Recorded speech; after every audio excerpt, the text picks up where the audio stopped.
जय श्री श्याम दोस्तों, आस्तिक कहानियों में आपका स्वागत है। माघ मास महत्तम 18वां अध्याय। श्री कृष्ण भगवान ने की जय। श्री वशिष्ठ ऋषि कहने लगे, हे राजन, मैंने दत्तात्रेय जी द्वारा कहा माघ मास महत्तम। अब माघ मास के स्नान का फल सुनो। हे परंतप, माघ स्नान सब यज्ञों, व्रतों का और तपों का फल देने वाला है। माघ मास स्नान करने वाले स्वयं तो स्वर्ग में जाते ही हैं, किंतु उनके माता और पिता दोनों के कुलों को भी स्वर्ग प्राप्त होता है। जो माघ मास में सूर्योदय के समय नदी आदि में स्नान करता है, उसके माता पिता के 7 कुलों की पीढ़ी स्वर्ग को प्राप्त होती है।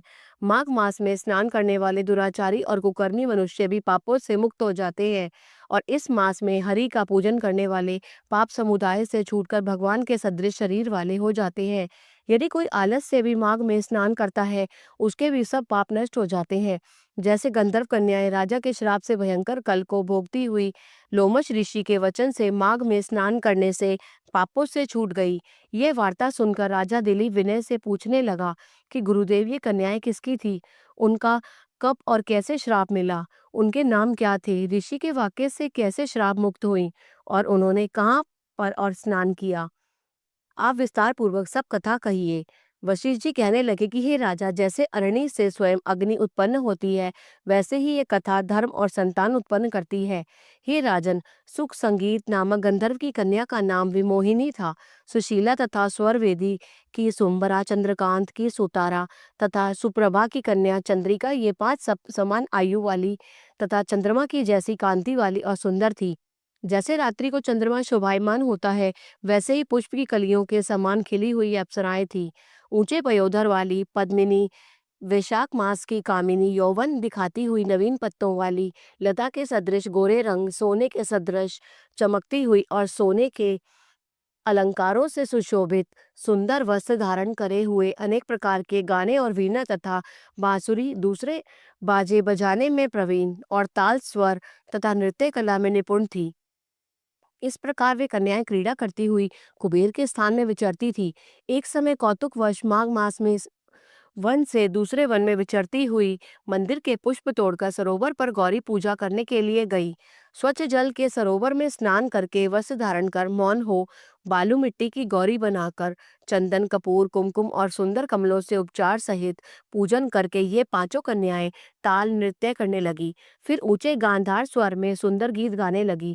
जब ये कन्याएं गाने और नाचने में लीन थी, तो उस अच्छे अच्छोद नामक उत्तम तीर्थ में वेद निधि नाम के मुनि के पुत्र अग्रिप ऋषि स्नान को गए। वह युवा ऋषि सुंदर मुख, कमल सदृश नयन, विशाल छाती, सुंदर भुजाओं वाला दूसरे कामदेव के समान था। शिखा सहित दंड लिए, मृग चर्म ओढ़े, यज्ञोपवीत धारण किए हुए था। उसको देखकर 5 कन्याएं मुग्ध हो गई और उसका रूप एवं यौवन देखकर कामदेव से पीड़ित हो देखो देखो ऐसा कहती हुई उस ब्राह्मण के चित्त में कामदेव का डर उत्पन्न करने लगी और आपस में विचार करने लगी कि यह कौन है। रति रहित होने से कामदेव नहीं, एक होने से अश्विनी कुमार नहीं, यह कोई गंधर्व या किन्नर या काम रूप धारण कर कोई सिद्ध या किसी कृषि ऋषि श्रेष्ठ का पुत्र या मनुष्य है। कोई भी हो, ब्रह्मा जी ने इसको हमारे लिए बनाया है। जैसे पूर्व कर्म के प्रभाव से संपत्ति प्राप्त होती है, वैसे ही गौरी जी ने हम कुमारियों के लिए श्रेष्ठ वर दिया है। और आपस में ये तुम्हारा वर है या मेरा अथवा सबका, ऐसा कहने लगी। जिस समय उस ऋषि पुत्र ने अपनी मध्याह्न की क्रिया करके ऐसे वचन सुने, तो वह सोचने लगा कि यह तो बड़ी समस्या उत्पन्न हो गई। ब्रह्मा, विष्णु, महेश आदि देवता तथा बड़े योगीश्वर भी स्त्रियों के भ्रम जाल में मोहित हो गए हैं। इनके तीक्ष्ण बाणों से किसका मन रूपी हिरण घायल नहीं हो सकता। जब तक नीति और बुद्धि रहती है, तब तक पाप से भय रहता है। जब तक तप की गंभीरता रहती है, यम विधि का पालन होता है, तब तक मनुष्य स्त्रियों के कामरूपी बाणों से भींगा नहीं जाता। ये मुझे उन्मत्त और मुग्ध कर रही है।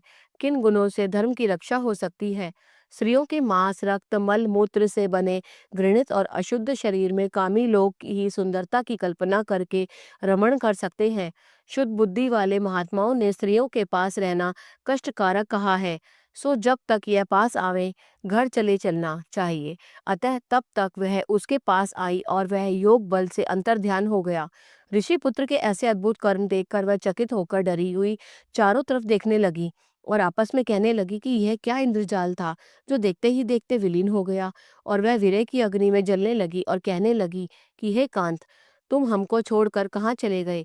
क्या तुमको ब्रह्मा ने हमको विरह रूपी अग्नि में जलाने के लिए बनाया था? क्या तुम्हारा चित्त दया रहित है जो हमारा चित्त दुखाकर चले गए? क्या तुमको हमारा विश्वास नहीं? क्या तुम कोई मायावी हो? बिना किसी अपराध के हम लोगों पर क्यों क्रोध करते हो? हे हृदयेश्वर, तुम्हारे बिना हम नहीं जिएंगी। जहाँ पर आप गए हो हमें शीघ्र ले चलो, हमारा संताप हरो और हमको दर्शन दो। दया करो, सज्जन लोग किसी का नाश नहीं देखते। बोलो श्री कृष्ण भगवान की जय। अगर आपको यह अध्याय पसंद आया, कृपया करके इसे लाइक कीजिए और शेयर कीजिए। जय श्री श्याम।